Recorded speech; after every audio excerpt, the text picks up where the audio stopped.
Welcome to another episode of Unpacking.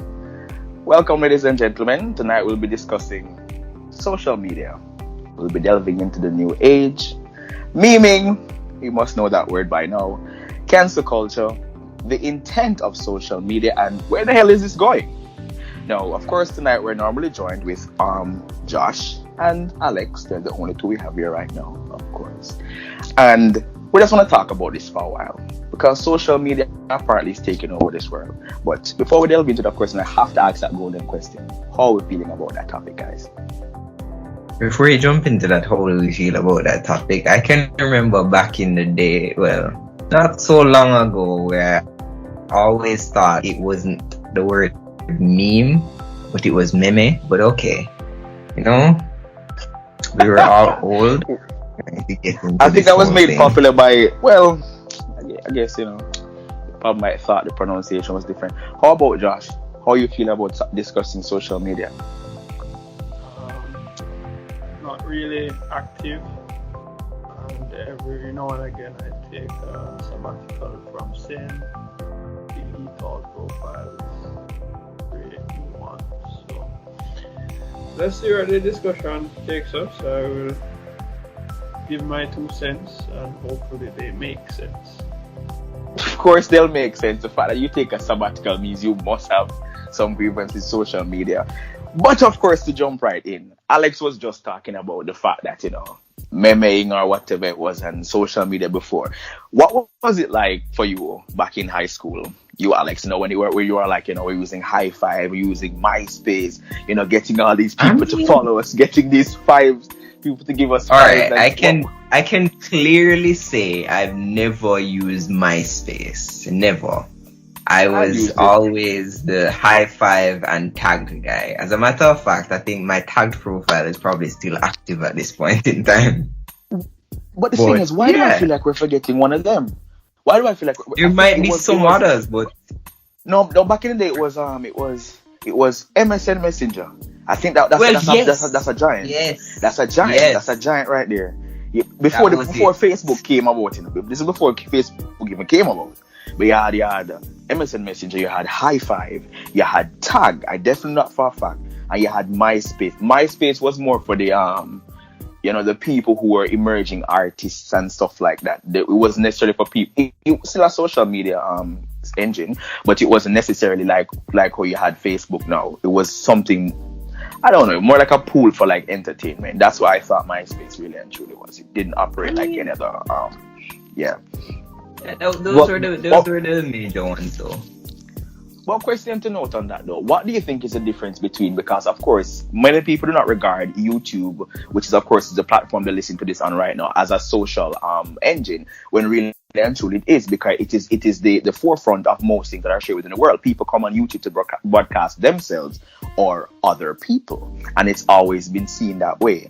How do you think the new age of social media compares to the old age of social media? What are some of the definite changes that you have seen or been affected by?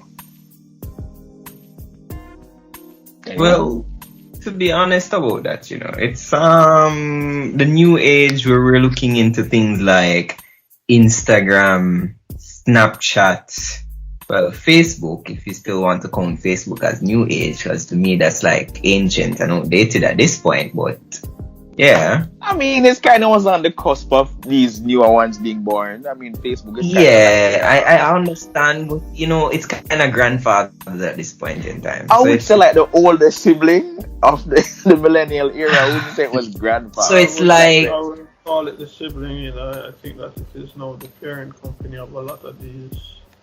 That's true. That is business speaking. That is why I said it's the grandfather. Well, Godfather or grandfather, which one you want to say?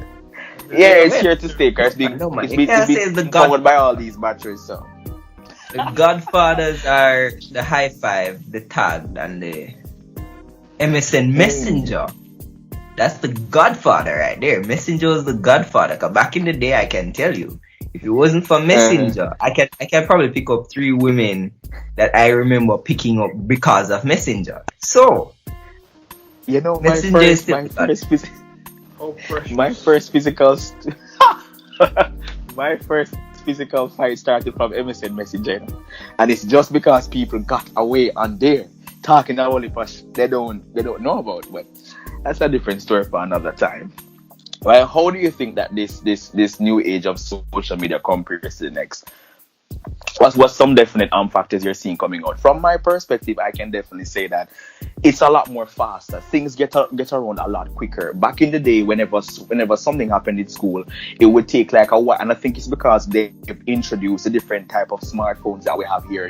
Now back in the day, you had smartphones that only had a camera attachment. You still had access to Facebook, but Facebook wasn't as easily accessed back then. And now we realize that with the new social media age, things are able to travel on a lot faster. Back then, it was just like, let's say, for instance, a little scandal happening in school, and I would have definitely, known about most of these, where people are found in compromising positions and their photos were taken, and it took like maybe like a day or two to surface on the MSN Messenger, and then, the hullabaloo would take place the next day at school. But these days now, if you were caught anywhere in an unflattering position a minute ago, the entire world knows within the next minute. That's one definite difference I've noticed about that. What say you guys? What are some of the differences that you noticed about social media now? I would say that social media is very far from the actual mainstream media in terms of the access of information and the speed at which it is shared. As media in its real sense improved, became better, so did social media. So we moved away from just waiting on the papers to be printed or listening to the radio to getting onto television, and from television getting onto the net, tabloids and other magazines and such. Same is the case with the evolution of social media. When I was a child, or back when I was a teen, I didn't do the MySpace and whatever else you guys spoke about. Is there a reason why it wasn't that appealing to you in terms of social media? Well, for one, I got onto High Five a little late, and in order for me to access him, I had to go to internet cafe a couple streets away from me. And when I was going there, right, I didn't have internet access at home at that point in my life. And the reason for going to the internet cafe to begin with was to do homework, was to do assignment, right? Not to go and go on social media. But then you go in there, you see everybody else on High Five and talking about who they're meeting up with or liking this or whatever it's not. So you get your interest get piqued. You have the access, so you sign up even though you don't really use it much. And the picture that you put up is not even a picture of yourself, kind of thing. Social media has had both negative and positive impact on my life, and I imagine everybody in the world. Some can say that it has been a force for good, others can say that it has wreaked havoc. So it's really, social media in and of itself is neither good nor bad. It is what you do with it. It's the users of it. Just like a gun, it's the purpose for which it is used that will determine whether it is good or bad. But you mentioned something just now about the fact that people kill people. Right. But that is a fact. That's a fact. He said something just now about how you go to an internet cafe and you see people on High Five and Facebook and all these things. It is so funny he mentions that, because that's a contrast from back in the day to now. Back in the day, social media was kind of innocent, and let me explain what that means. There wasn't a lot of people did not use social media as grounds to, as much as they are now, to capture people or stuff like that. But these days now, back then they would tell you be careful when you're online, and yes, you should always be careful when you're online. But it was a lot more freer back then. These days, if you should go to an internet cafe, I can assure you, you're not going to see anyone with their profiles open right up. You're not going to see any of that, because people are now they're now cautious of the information that they put out there. And that's one of the main contrasts, because as Joshua just said, that social media has caused both negative and positive on person's life.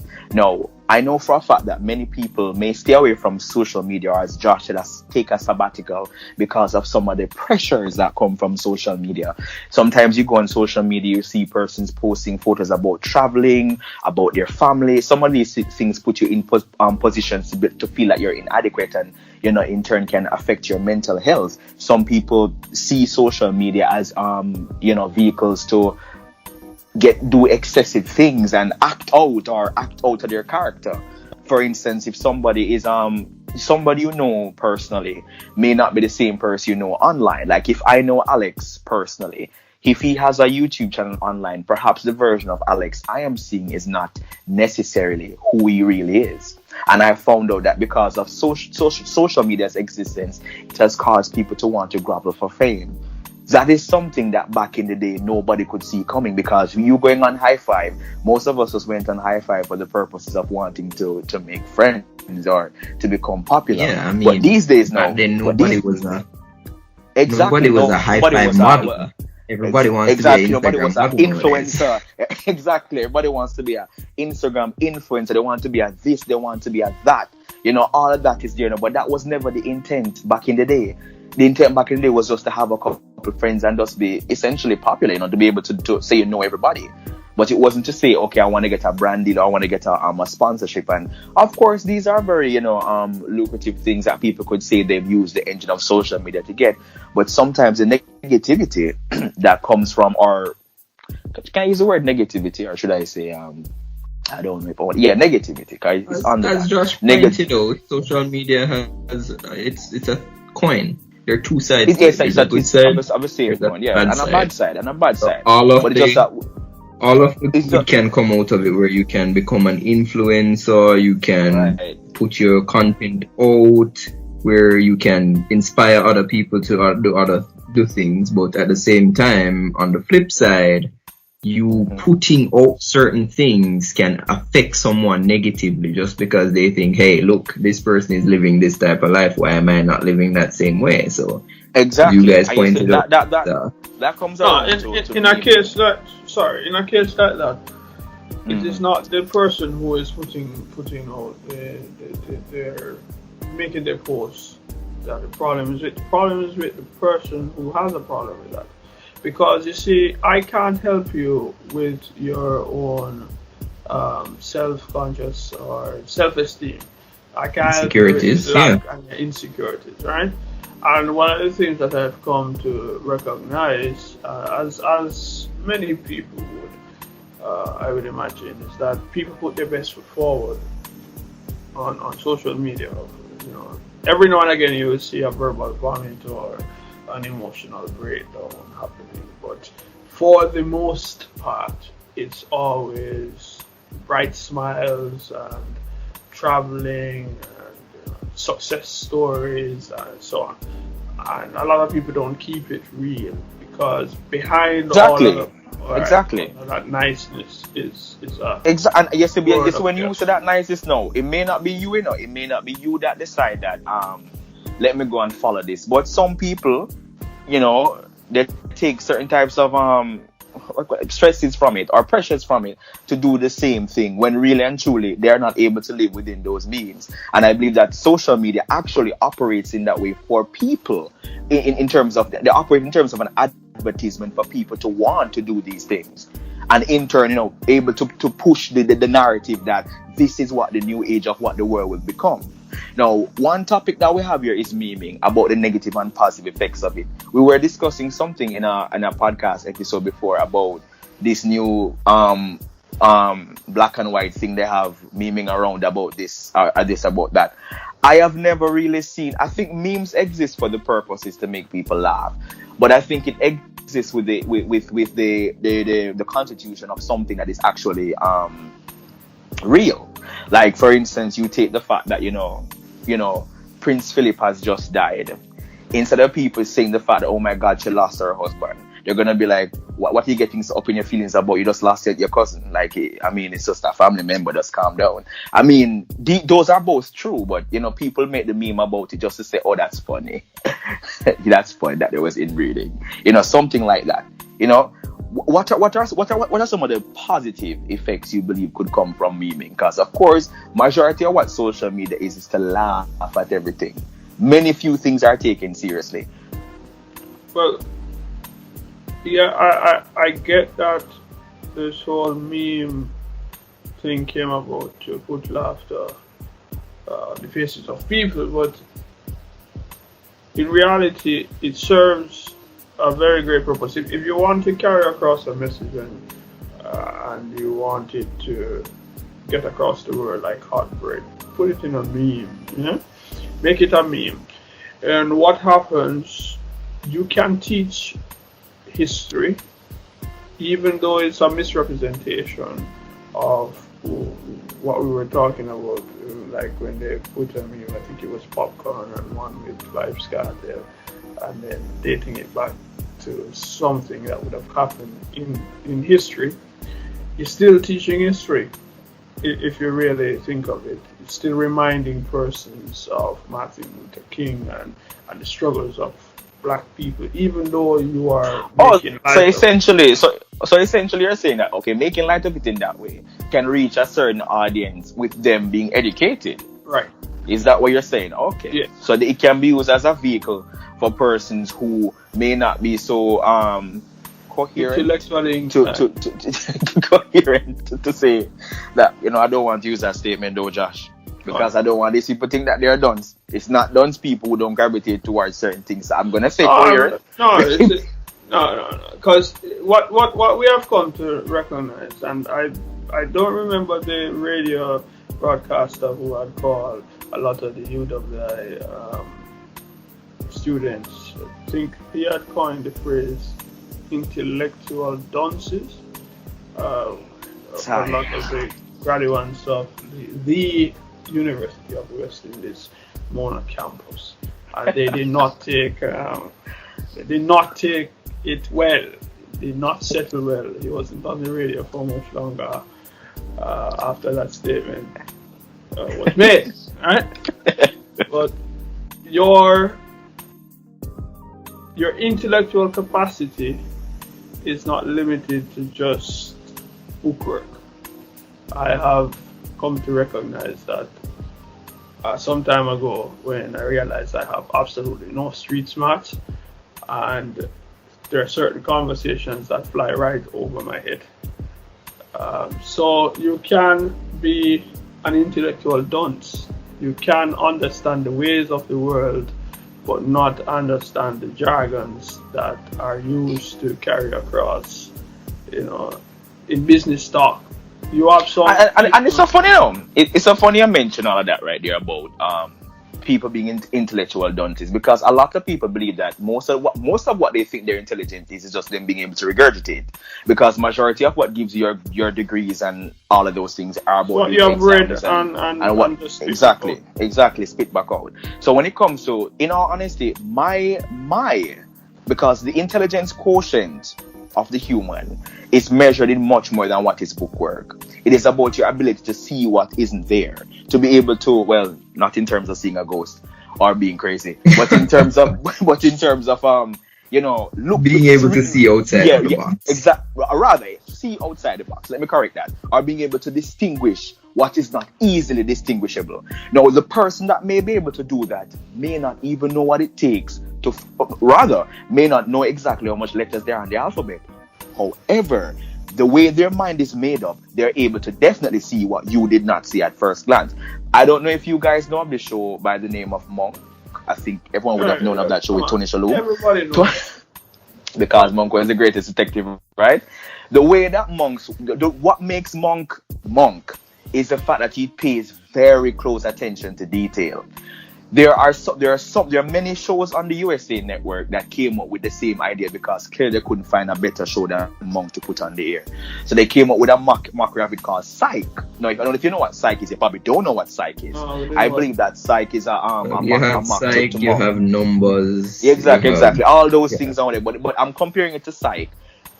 I think his name is Gus and Sean. Yeah, Gus and Sean. Sean is an absolute idiot. He's a fool. But you see, because Sean is able to decipher things like Adrian Monk, I mean, of course, we know Monk was brilliant in all areas. Monk is what you call somebody with a high IQ, completely. But me making reference to the fact that when you're judging intelligence, it isn't just about what people do in school, because Sean was an absolute dunce on paper. But the fact that he was able to, meticulously pick things out in a crowd, he was seen as very smart. And now, in all actuality, he actually is.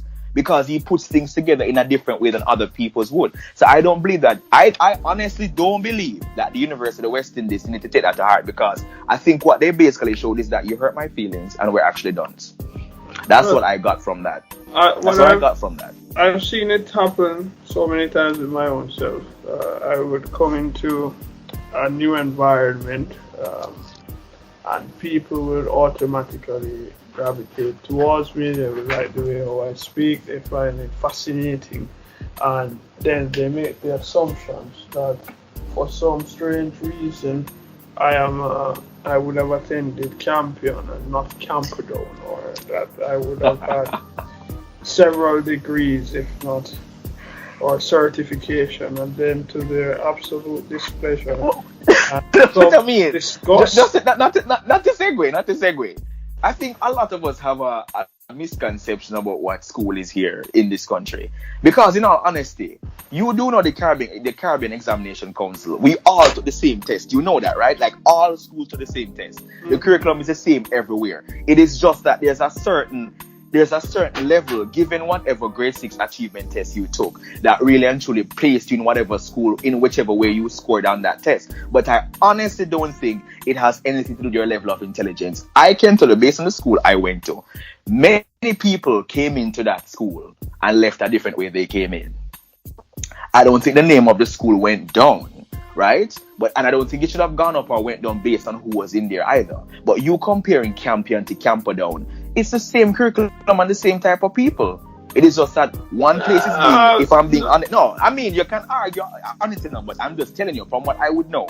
I believe one school is being pushed to maintain their name to a certain degree, while the other one is probably not in the same light. But I don't think it makes either one of them brighter or dumb than the other. No, it's not necessary. If you take into consideration, because in my year, I don't remember her last name, but her first name was, I believe, Janelle. She was a cheerleader. Beautiful young lady. You may like her, guys. Huh? You may like her. What continue? Yes. She left Camperdown with 11 ones, right? She went to the same class as everybody else, and then she went overseas, and now she's doing extremely well for herself. Mathematics comes easy to her, unlike myself. But anyway, and a lot of other people. So the curriculum is fine. There is nothing wrong. It's the application of oneself. But also, you will find that I used to go up to Campion in the afternoons for orchestra practices back when I was in high school. And when you talk with, your fellow musicians after school, those who attend the school will let you know that their curriculum is a little different. It is more, it's not so rigid as to what the ministry tells you to do. Same is the case with my daughter's school as opposed to a primary school. There is more focus not only on education. They make you more rounded, and it helps. Gentlemen, I really think we digress. Yes, we really digress. We're going into school systems and education at this point in time, which is a topic for another episode. And I believe that Definitely. This one makes more sense than social media. It does not really connect with me in terms of the whole social media thing.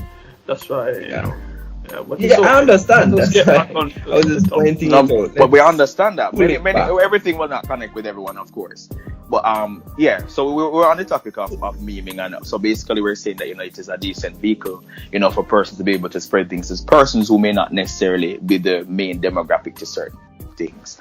We have what we call cancel culture. Now, I don't know if Alex is aware of this as I would have been about the dangers of what cancel culture is. From my perspective, what I would think of what cancel culture is basically people or the internet finding minor reasons to want to have persons' careers ended.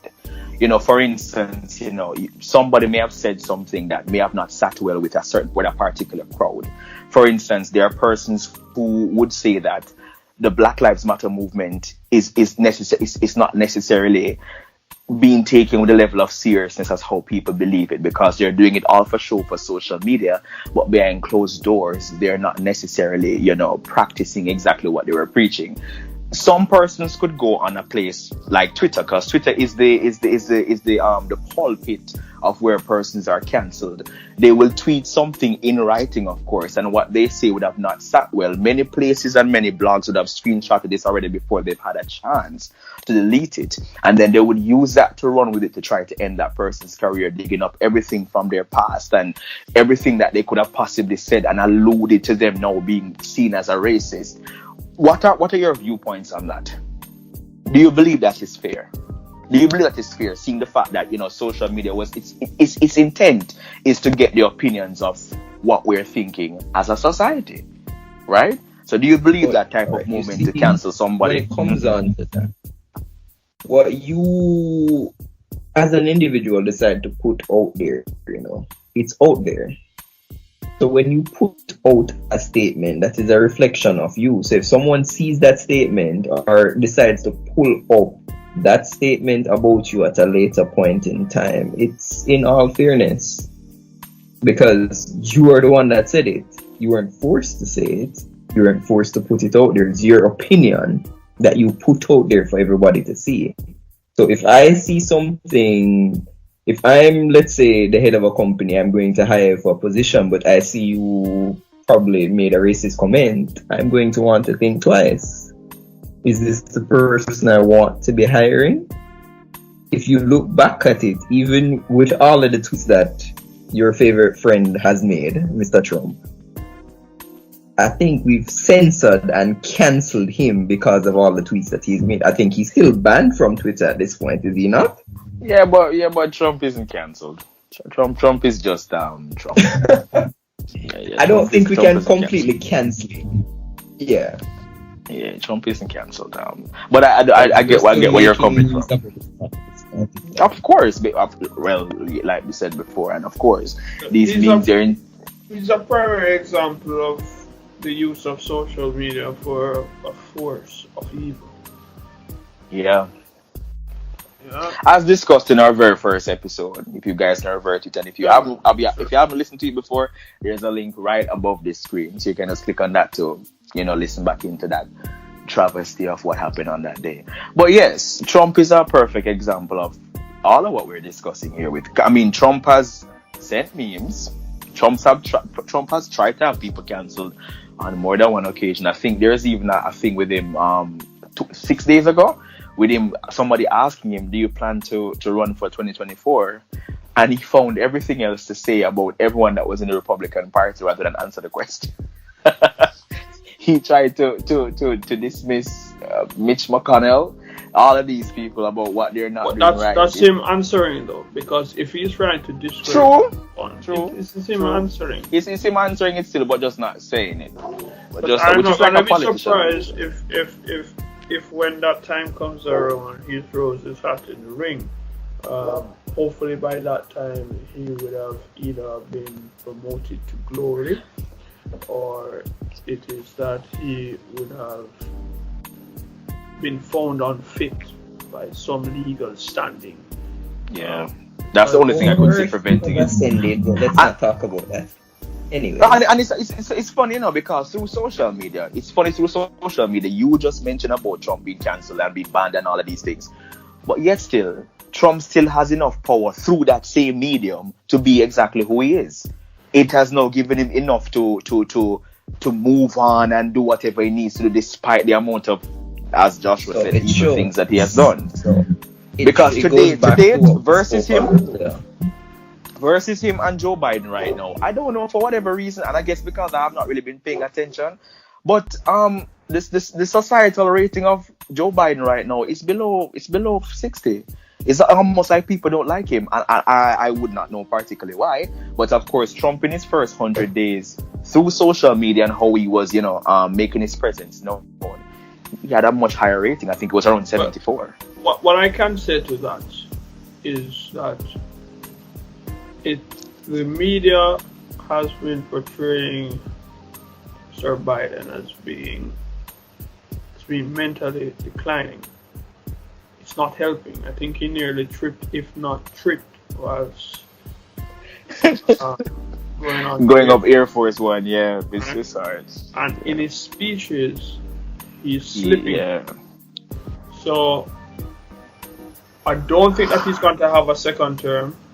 I am hopeful that at the end of this first term, if he makes it to the end of it, good health prevailing, that Kamala will then ascend to the office, and for the first time in the history of the United States of America, they will have a female president, not just a female president, Fingers crossed. a black Indian mixed president. And that's when the white supremacy people will have heart failure and hopefully all drop and die. Oh, jeez. Just why I bring that here. But he's voicing his opinion, guys. He's just voicing his opinion. Of course, the next topic we have here is the intent of social media. And of course, you just mentioned something now about the fact that, Joe Biden is seen as having dementia. Of course, the intent of how they use social media, I will honestly say I agree with you, Josh, because before you even said it, I figured it's more or less that's the reason why he's receiving such a low rating. I'm not sure. Based on what I have seen, if he actually has dementia, I don't.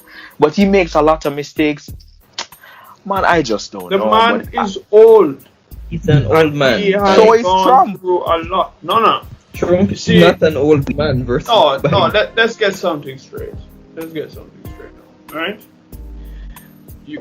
I don't like the comparison when it comes to Biden and Trump or Mitch McConnell or any of them, because they're all old.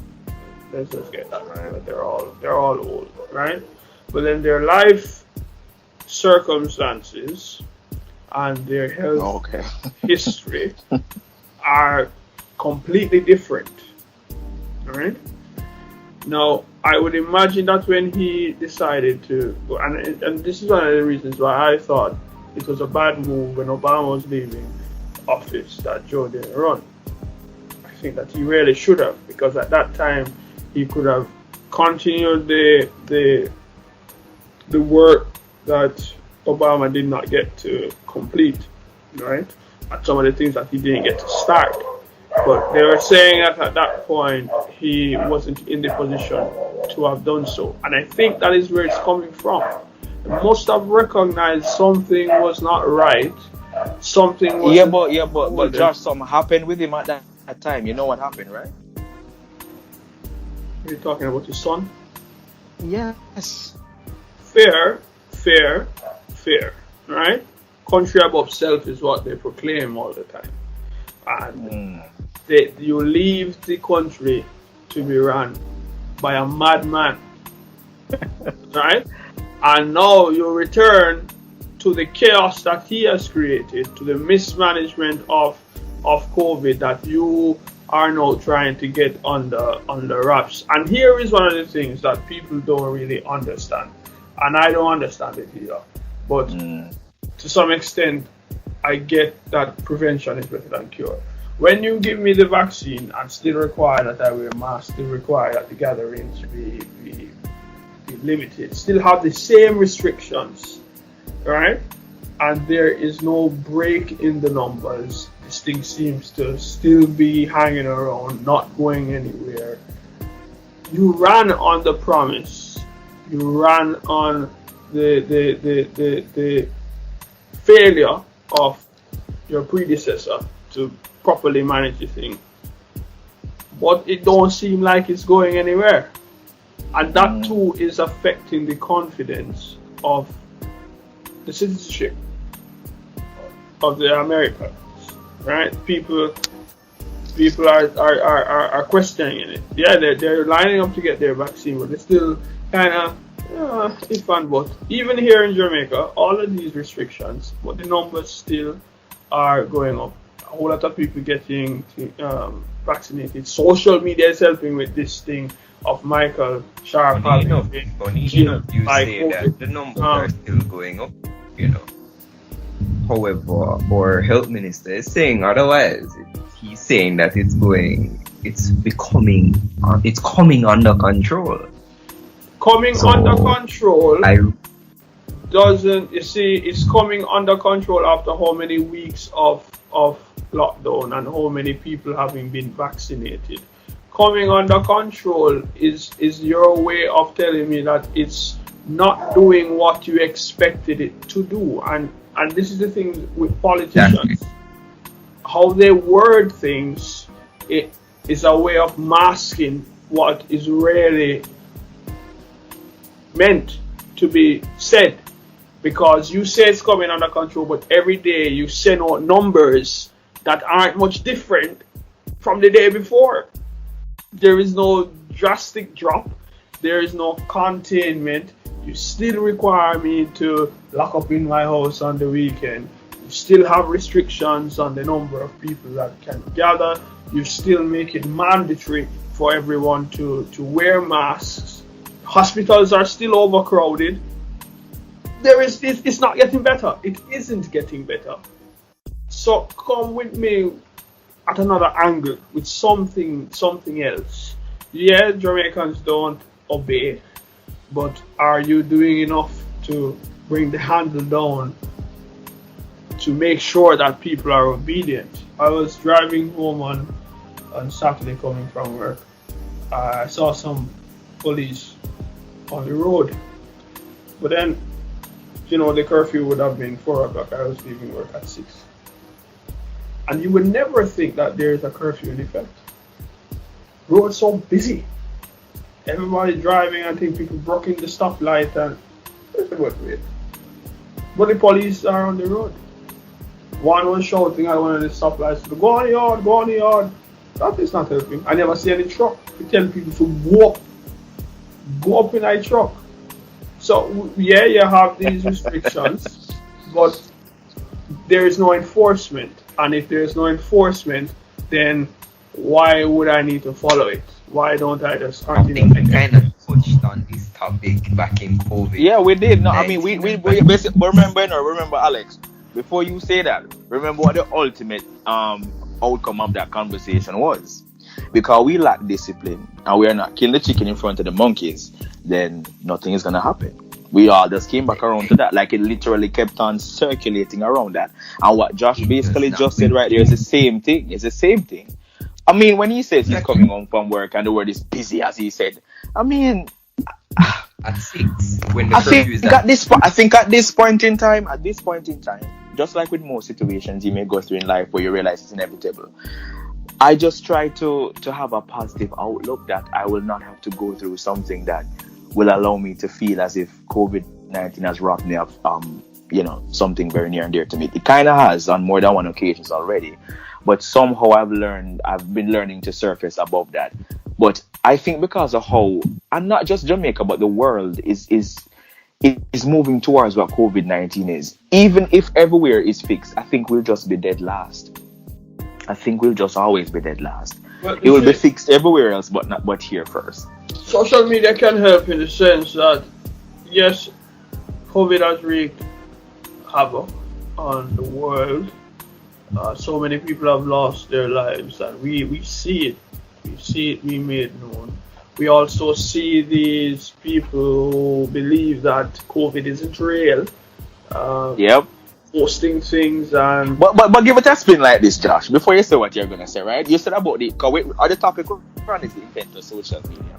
If we put out there on social media, let's say Instagram, Facebook, everywhere, put out and say, listen, guys, once this that, you are found to have taken your vaccination for COVID-19, you are that much in a higher percentile to receive your US visa.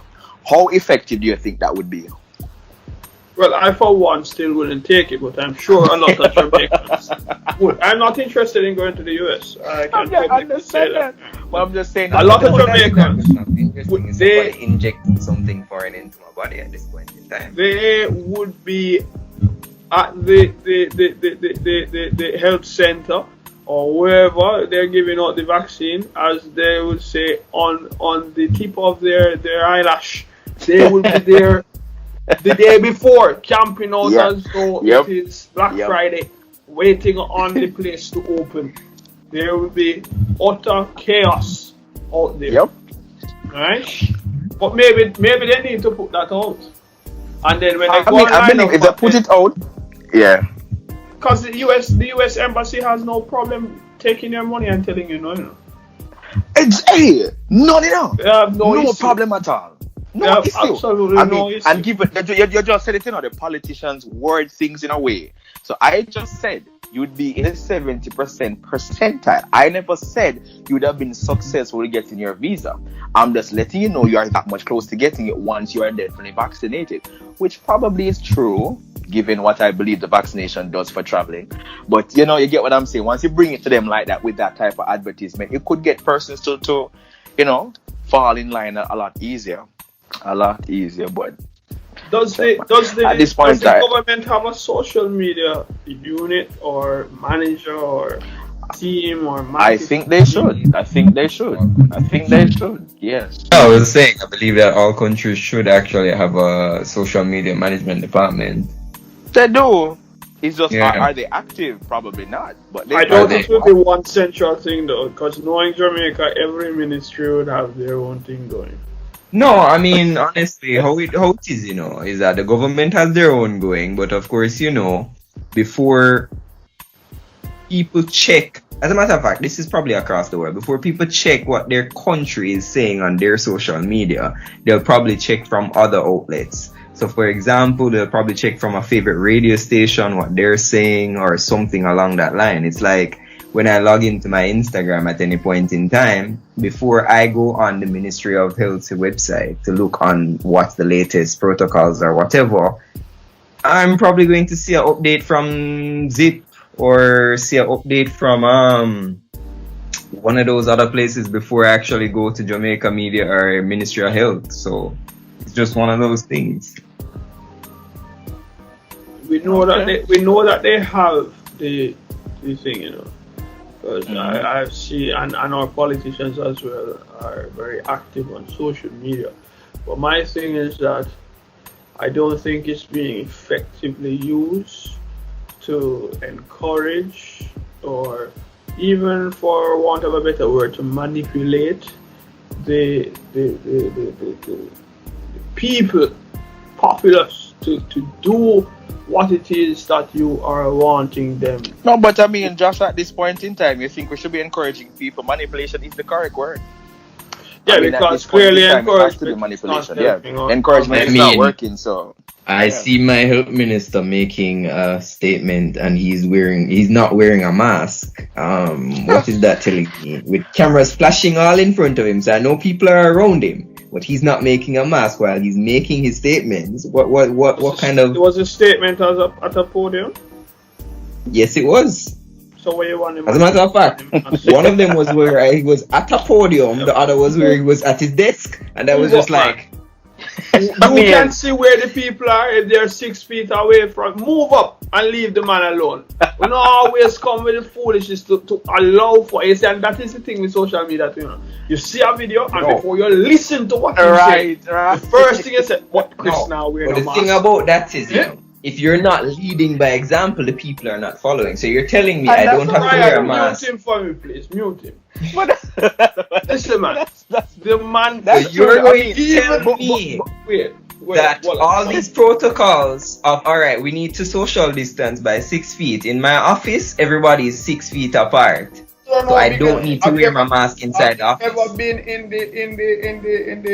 in Chris' office to know how big it is, and if it is enough space is there for everybody to be 6 feet apart? Now, I would agree with His you to office is some. big enough for 6 people, for everybody in that room to be 6 feet But you apart. don't know how many And we people are really there. have to consider checking for some misappropriation of funds in the government, because we Listen, really that would have is- a big office. there are. You don't need to go and check. Their funds are being misappropriated. That goes without saying. That is why on every form they ask you if you're politically exposed, right? If you're a politically exposed person, because we know for a fact. Yes, you see the Mr. Man there, where used to be principal, the former minister of education, red. We know it is being misappropriated. So don't even go check. Let us. Yeah, we'll have to check. When they have the national press conferences, right? And the prime minister goes up and the chief medical officer and the minister of health goes up to the podium, and even Desmond McKenzie, and they take off their masks. The audience, the journalists and the other people, are sitting away from the podium. That's why I was asking regarding the podium. Even in church, we see it happen, right? Yeah, because if you're standing at the pulpit, we already know there's a distance from the congregation, so that's fine. That's understandable. There's actually a 6 feet. But same is the case when they're standing away from people. All right, so let's not talk about when he's at the podium. When he's in his office and people sticking recorders and all of these things, phones up in his face, and he does not have on a mask. Recorders in a man's face, and are they wearing masks? I cannot see what's behind the camera, but he definitely does not have on one. You cannot see, right? You cannot see. And the minister is COVID free and is vaccinated. So leave the man alone. Being vaccinated does not mean you cannot contract the virus. Leave the man alone. And you see right there, yes, right there, ladies and gentlemen, is the power of social media. They're both defending both their points based on what they saw online. Wow. Just wow. But I mean, to one point to definitely get into, guys, with social media. Exactly where do you think social media is going? I mean, we see where it's changed over the past decade, where, we've moved from, of course, our high fives to our Facebooks, to our WhatsApps, to our Telegrams, to our now Snapchats, and to our, and the new one out there, I don't know about. You know that WhatsApp wasn't always considered social media. It's because of the status sharing. Yeah, that's yeah. Cause it was a messaging app before. It was just still is, but right. It's evolved into a social media platform, definitely. And I feel like you kind of merged WhatsApp with Facebook, right? Of course, yeah. That's when it came about, when they would have gone ahead to get. Oh, I think you forgot TikTok.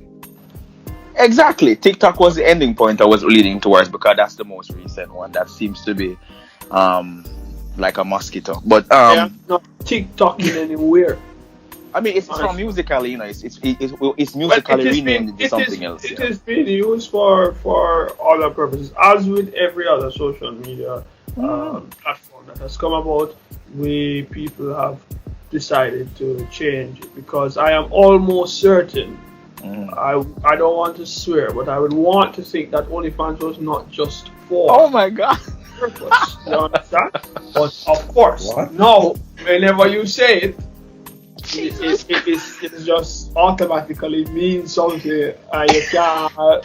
Wait. You know about that. You understand? So whose OnlyFans are you over there paying for? I am not paying. Listen, I am too broke for that. So don't even bother with the foolishness. You got broke for it? What? I said I am.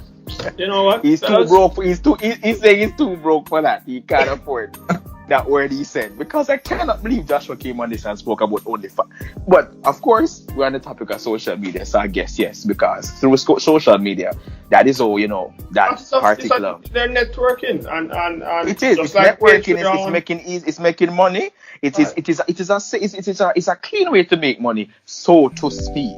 And it's a clean way to make money. Our topic at the point right now is, where is it going? That is where it's going. That's exactly evolved from me just connecting with other people to it being a platform where I can get across my messages, to it being a platform where I can generate an income Hmm.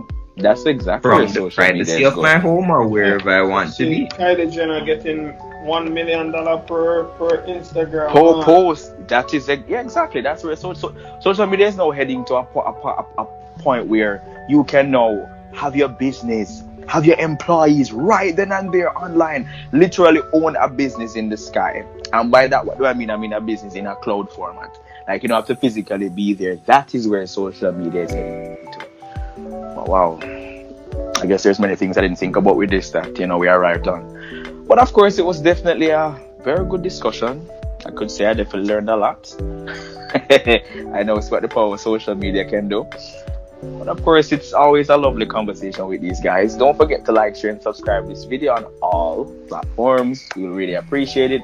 And don't forget to sound off in the comment section. Leave your comments about this video or anyone else before. Give us some topics to talk about. I mean, we're running out of topics here. I mean, it's kind of boring in the world right now. But of course, from us here in the studio, from Josh, Alex, and myself, thanks for listening and enjoy the rest of your night.